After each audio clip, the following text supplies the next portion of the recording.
Patreon Q&A number 63, part 2. Part 1 was released earlier today. I want to still thank all 80 of my incredibly overpowered, generous patrons. Guys, I hope you know that I love you by now, because I always say it, and it is the absolute truth. And to everyone else listening, there's going to be some spoilers in these questions and answers, so tread carefully. Legendarius asks, hey Sean, I just had my birthday come around recently, and now have the downturn of having to pay taxes and bills because of that. Yeah, it sucks, but that's the one thing that we have to do is pay those taxes. Don't want to mess with the IRS. You can commit any other crime, but like tax evasion is like the number one big no-no. Ask any super famous or powerful person. Not even they are exempt from that stuff. My question is, what other kind of heroes will the Neo heroes have besides the confirmed ones? So this is a good question. So far, we know that they have Excel, Raiden, who are debatable S-class level guys, but then of course they have Child Emperor, Metal Bat, and Darkshine. So aside from that, I think that Tank Top Master is probably going to leave to join them. Just taking a guess here, and why I think that is because one of the heroes that's focused on in Chapter 107, which is essentially setting up like the storylines are going to be happening throughout like the future of the webcomic, at least after the whole ninja stuff gets wrapped up. It was one of them was Tank Top Master, and he talked about how he essentially needs to reinvent himself to become more powerful. And I think that might mean that he's going to leave to go to the Neo heroes, get a fresh start there. And now that we know that Darkshine is the trainer there, like trainer specifically for like the strong people who have high potential, I think he might train Tank Top Master, and that's how he goes to legitimate dragon level at this point. It just becomes way stronger than he initially is. Because they're kind of in the same wheelhouse. They're big buff dudes, and they, have like physical striking methods of going about their stuff, and they both lift weights and stuff. So I think Darkshine's going to train Tank Top Master, and then that might lead to him becoming like a threat for them possibly. But aside from that, I think we're going to see like new characters that we haven't seen before. So I think the Neo Heroes is referring to their S-Class guys as Vanguards or something like that. Or that was just what McCoy was saying in that specific panel, just referring to their top talent as Vanguards. Or I don't know, but just for now, I'll say that they're Vanguards. And I think that's might how Suiryu is introduced into the story, because we saw that Hellfire and Gale, they were reintroduced into the webcomic through the Heavenly Ninja Party. So I think Suiryu makes sense that he would be reintroduced as being like one of the vanguards of the Neo Heroes. And then aside from that, maybe Metal Knight leaves to join the Neo Heroes. I think he's just going to leave the Hero Association, even if he doesn't join the Neo Heroes because of all the beef they have with him. Same thing with Tatsumaki. They're beefing with her currently, or at least it's implied beef. And she's probably going to join the Neo Heroes or just do her own thing. But if Blast winds up joining them, then she's definitely going to leave to go be with him. But aside from that, it's hard to say if any other heroes are going to leave at this point. It really could be anyone. I didn't expect Metal Bat to leave. So for all we know, it could be like anyone at this point. And aside from that, we're just going to get like new characters that haven't been in the manga or the webcomic, that are just super powerful S-Class level guys that have just been existing out there, that are just showing their face now. Then will we ever find out how Saitama's clothes get repaired, since his tailor no longer works on his tracksuit? So it's really debatable if the tailor is canon or not. I'm not sure how much of the OVA was written by One, or if the tailor was even created by One or not. But I think that Saitama more or less probably just repairs his own suit.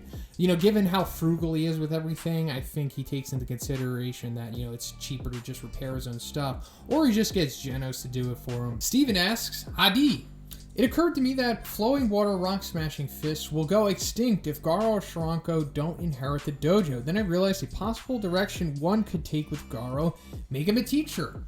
It was all there the whole time. Every time he fights someone, he goes out of his way to instruct and point out the flaws in their style. He's also very motivational and all around good with kids. As seen with how he mentors Tario, he would be perfect because he has the one thing that Bang lacks: empathy. Bang never emotionally connects with people in the way that Garo does. It's hilarious. Garo's whole thing is the end the unfair bullying in the world with fear. He's going to facepalm so hard when he realizes that he could have just taught people self-defense. Love to know what you think will become of Garo. Enjoy your holidays, dude. Hey, thanks, Steven. You too, my friend. So I think this is awesome. I didn't even really think about this, but this could be Garo's endgame. I mean, yeah, he's still very young right now, so him just packing up and becoming just a full-time dojo teacher, or just running the dojo in general, would be a little too soon for him. But I think that's eventually what is going to happen with Garo, and you just laid it out there perfectly.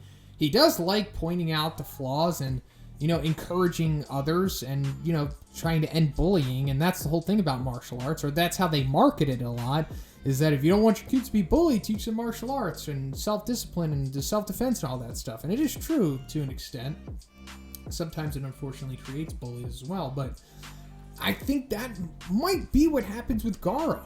And it makes sense, because he needs to have some kind of happy ending, and it can't be just him chasing the dragon forever, just becoming stronger and wanting to keep killing monsters or hero hunting or whatever. So, given that, Bang does need a successor to his dojo, and it's definitely not going to be Sharanko because he's a piece of crap, although maybe one does have a future for Sharanko, but I would like it if this turned out to be what happens with Garo. I think it's very fitting. Shadowbat X asks, well, if it isn't the one above all, hope everything went well this holiday. Hey, thank you, Shadowbat. I hope it went well for you, too.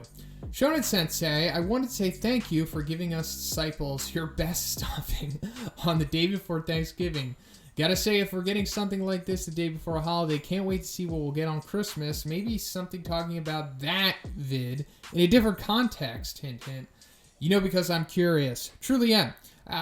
Maybe I'll have something special out on Christmas. I'll definitely have a whole bunch of content out this month, so maybe we'll get something like that. Maybe. We'll see what happens. So, if Deep Sea King and Evil Natural Water were to fuse like Venom in the Marvel Comics, what would their disaster level be? I would assume that they could be very powerful because of Deep Sea King's strength and speed, especially hydrated form, and Evil Natural Water's water pressure beams, and the ability to absorb oil. Plus, they both have regeneration. Also, even with the oil, I'm sure that Deep Sea King will still be protected, like the piranhas inside of Evil Natural Water. They were to catch on fire, I think it would give them a buff, because water and oil can't mix, so it would act as a coating.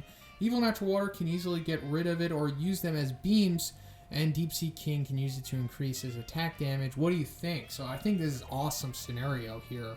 They would be above Dragon, definitely, because Deep Sea King's already high demon, hydrated form in the ocean, to like going at dragon level for sure, and just by himself, Evil Natural Water's a high dragon.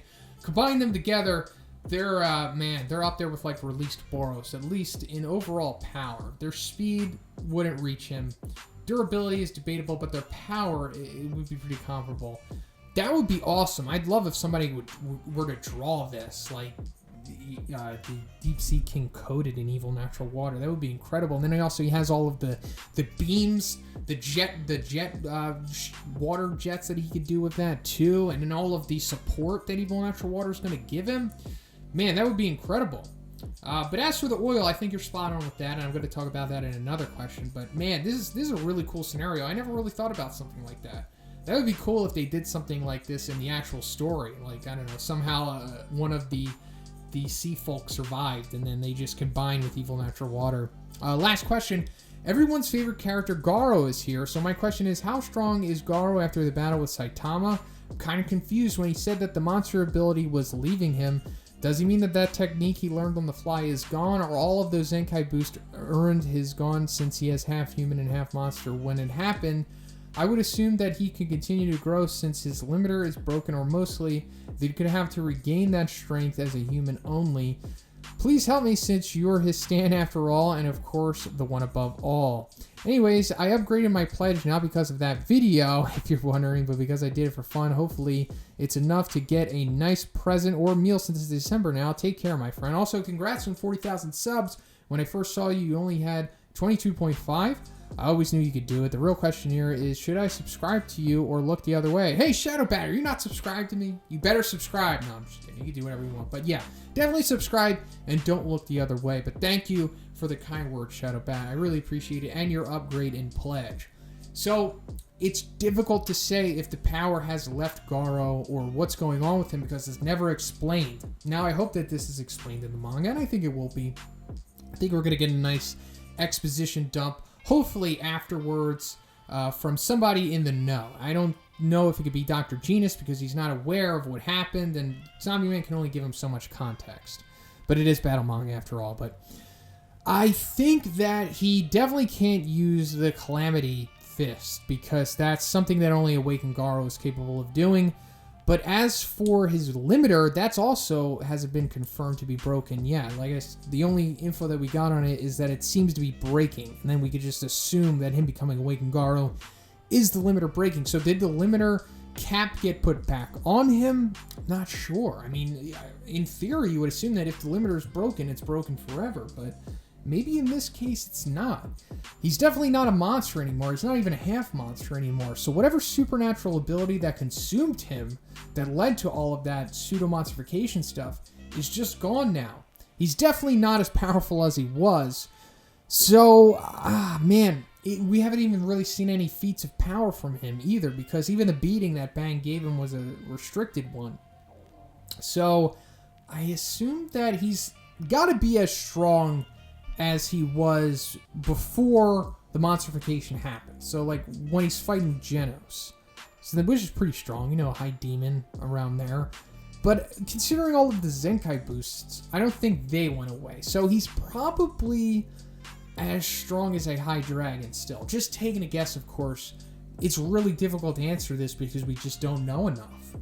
But he's definitely not above dragon anymore, for sure. But I would like to assume that he's retained the power that he had before he awakened. But considering that that also was part monster stuff, I'm not sure. I mean, he's definitely not a weakling. Flashy Flash asks, hey, the one above all, what's up? My first question is about Mob Psycho 100. The question is, what do you think is the actual percentage of question mark? I think it's about 10,000 or 100,000 or something. What do you think?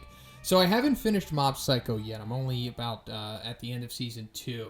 But given what I've seen so far of the question mark percentage, I think 10,000 is a little too high if we're comparing it to just 100%. Now, granted, like I said, he'd probably be stronger past Season 2, which I haven't seen, and we probably see the full potential of it. Not sure yet, but based off of what I've seen, it's probably like around 1,000 or something. Not 10,000. 10,000, I think he'd be like destroying the whole country or something like that. Like, he's more so like, 1,000. Something like that, just in my opinion. My second question is, what disaster level would the Hero Association give to each S-Class hero, including in my maths? By disaster level, I mean low, mid, high, above. I hope it's okay. I'll post my opinion too. So, check out my video, S-Class Hero Disaster Levels. In that video, I use all of the metrics that the Hero Association uses to grade a disaster level. And I think it's more or less accurate to what they would give. And I give all of my full opinions in that video. I'm going to make an updated one soon for December at some point. But for now, off of your opinions, most of them align with my own opinions. But I'll say that I think Puri Puri Prisoner should be a dragon. Genos should probably be a dragon at this point. Flashy Flash would be a high dragon. Darkshine would be a high dragon. Pig God would be a low dragon. And then Zombie Man, it's really debatable. But other than that, everything else seems fine. Martin G asks, hi Shonen, hope your Thanksgiving went well. It went fine, Martin. I hope yours did as well. I know you mentioned you haven't had time to read much, but I was curious if you have ever read any fan fiction. So back in the day, I used to read Yu-Gi-Oh! Fan fiction when I was really young, but ever since then, I haven't really touched on anything else. The reason I ask is I found out a really good One Piece Justice League crossover. Basically, the Straw Hats get transported to the animated Justice League TV show that aired in the early 2000s and try to get back to their own dimension. The author nailed the characterizations of the Straw Hats, and I highly recommend this fic. It's just called Justice by Black Victor Chahat. Yeah, so I did skim this, I checked it out, and I like that this guy is so passionate about it. I just like when people are super passionate about anything and they just get out the work done, regardless of what the reception is going to be. I did skim some of it, and I thought the one little funny excerpt was like Superman checking out, I think the character was Nami, going under a doctor name or something like that, but he kept checking out her chest and how her waist was so thin. I thought that was funny. This question applies to One Punch Man, but also to superheroes in general. What do you think is more important, a hero's individuality or their growth efficiency? I realize the second part might not make sense, so I'll try to explain it. So I did read your excerpt here, and I think it all makes sense to me. So personally, I think that you can't have one without the other if you want to strive, that is. And one goes in with the other. Like individuality can be achieved by growth and efficiency, and growth and efficiency can be achieved by individuality. And the instances where you're using with Spider-Man and Tony Stark here, I think that's spot on.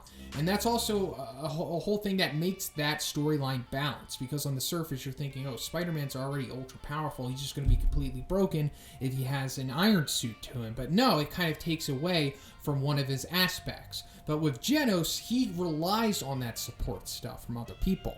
Like, Genos' individuality mainly comes from him as a person and his intensity and his, like, dry personality that he has. But why he doesn't have, like, the support from Child Emperor and Drive Knight is because he's real staunch on having it from Kusanoo, and that's more so how Kusanoo kind of raised him, more or less. But as for having, like, a satellite or anything like that, I don't think he'd have a satellite, because that's more so Child Emperor territory, and it seems like Kusanoo is really limited with his arsenal and whatnot. But we did see that he has, like, a big drone robot, the robot that picked him up after he got one-shotted by Goketsu. So that robot can just be hovering, like, super high up, like drone status, and then that could come down and assist him with, like, repairs or other arsenal upgrades and stuff like that, to answer that. But me, I prefer growth and efficiency. But that's just me. I like growing and I like becoming more efficient through growth and whatnot. But I also think it helps individuality. But they can hinder each other as well, because, like, I liken this to YouTubers. YouTubers can grow and become more efficient if they just copy what other YouTubers are doing. If they copy their clickbait, if they copy the topics that they're covering, or if they just copy their mannerisms or their thumbnails or whatever, yeah, sure, they'll grow, but they'll lose their individuality. But if you try to just become your own individual and grow that aspect of you, then you can also grow as well, because people will see, like, oh, this person's unique. This is different. This isn't the same old crap that we just keep seeing day in, day in, out. That's pretty much it for the video today, guys. Once again, I want to thank all 80 of my ultra cool, super powerful patrons. Guys, I love you, and I can't thank you enough for all of your support. If you would like to be in next week's Q&A, simply check out the Patreon. The $5 tier will give you access to this video. And if you haven't already, please subscribe as well. Have a great day, and I'll see you in the next one.